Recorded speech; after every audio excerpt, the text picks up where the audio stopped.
pleasure continued to rise in waves up my spine and began to intensify and surge down my legs and down my arms and out through the hands. The base of my head at the rear where the spine joins the skull was hit by waves of exquisite sensation. With each new song, it felt like a hand was gripping the upper back of my neck where it meets the skull and channeling in high voltage pleasure direct to my brain.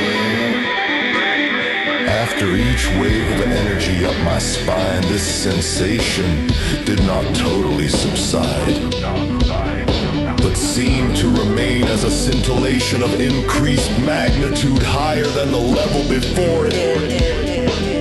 I became concerned as the euphoric physical effects intensified and extended in duration. I checked my pulse by the clock to see if I had an elevated heart rate associated with panic attacks.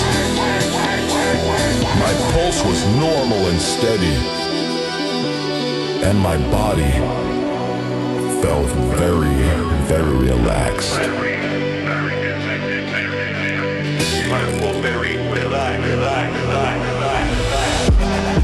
I had the sensation of settling or falling back, deeper within my body as the experience continued. My mind was paradoxically calm, intensely present, sharply aware, and my cognition totally functioning and nimble. The waves of sensation up my spine became a volcanic rush that entered my head. I was thinking, awesome! Go with it! Rivers of energy flowed outwards along my limbs. By now it was after midnight. My body felt almost weightless.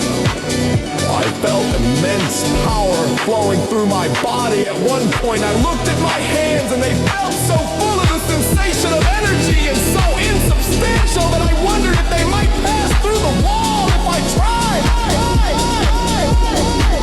Touched the wall out of pure haste. My hand was certainly still solid as it touched the wall.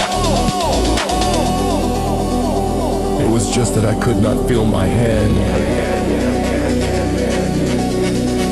It went on and on, hour after hour, as powerful waves of surging energy, ever intensifying. I was totally immersed in intense ecstasy.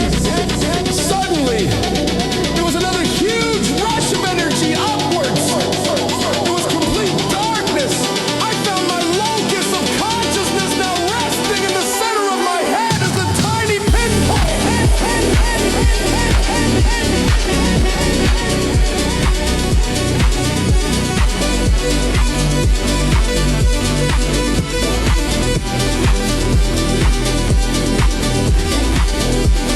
The room I was sitting in had totally disappeared from sight. It was dark and comforting. In the center of my brain, I could see down my spinal column as it was lit up. It was like looking down a pipe, and there was a final atomic eruption. I could feel rising beneath this tiny me, my center of total awareness. It was like a clear, cool, viscous liquid, and it rose under this point, pushing it up to the underside of the skull, and it burst forth from the top of my head through a microscopic hole, carrying that tiny point in a massive torrent of energy in that clear, cool, viscous liquid. My point of awareness emerged into an infinite yet intimate space, which was like an endless ocean where I felt connected to all things in the cosmos.